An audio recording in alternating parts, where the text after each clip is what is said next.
দর্শক, আজকে বৃহস্পতিবার দিন। এই দিনে একবার এই দোয়াটা যদি পাঠ করতে পারেন, আপনি নিষ্পাপ না হয়ে থাকতে পারবেন না। আপনার গুণ আপনার অজান্তেই ক্ষমা হয়ে যাবে। আপনি জানতেও পারবেন না যে কেমনে কিভাবে এত সহজে আমার গুণাগুলো ক্ষমা হয়ে গেল। আপনি একদম যে আজকে জন্ম নিয়েছে যে বাচ্চাটা, বাবুটা, ওই বাবুর মতো হয়ে যাবেন। মানে আপনার গুণা আপনি পরকালে অবাক হয়ে যাবেন যে আমি নামাজ পড়লাম না, রোজা রাখলাম না, মাঝে মধ্যে বিড়ি সিগারেট খেয়েছি, মদ খেয়েছি, এই সেই কত প্রকার মিথ্যা, হিংসা, অহংকারের গুণা করেছি। আজকে আমার গুণা কই, আমার গুণা কই।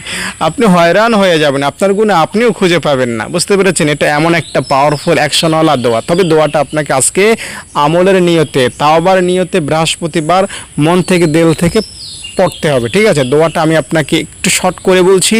আল্লাহুম্মা গফিরলি যামবি কুল্লাহ। আমি আবারও বলছি, আল্লাহুম্মা গফিরলি যামবি কুল্লাহ। লাস্টে হা উচ্চারণ, কুল্লাহ অথবা কুল্লাহু এভাবে পড়বেন। আল্লাহুম্মা গফিরলি যামবি কুল্লাহ অথবা আল্লাহুম্মা গফিরলি যামবি কুল্লাহু। দোয়াটা পড়ার নিয়মটা বলছি। এই দোয়াটা আপনি আজকে বৃহস্পতিবারে আপনি নবীজিকে স্মরণ করে পাক পবিত্র হয়ে 2-4 বার দুরূদ শরীফ পাঠ করে তারপরে দোয়াটা পাঠ করবেন। দোয়াটা পাঠ করে আল্লাহকে 3টা কথা বলবেন, আল্লাহ ভুল করেছে অতীতে, আমি এই জন্য মাপ চাই।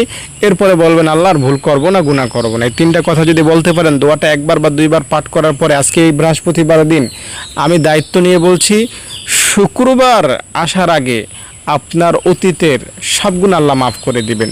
জানা অজানা, ছোট বড় সব গুনাহ আল্লাহ মাফ করে দিবেন। আপনি একদম বাবু হয়ে যাবেন, নিষ্পাপ শিশুর মতো হয়ে যাবেন। এটা আমি আল্লাহর নামের কসম করে বলছি। তাই কোনো প্রকার সন্দেহ সংশয় আমার কথার মধ্যে নাই।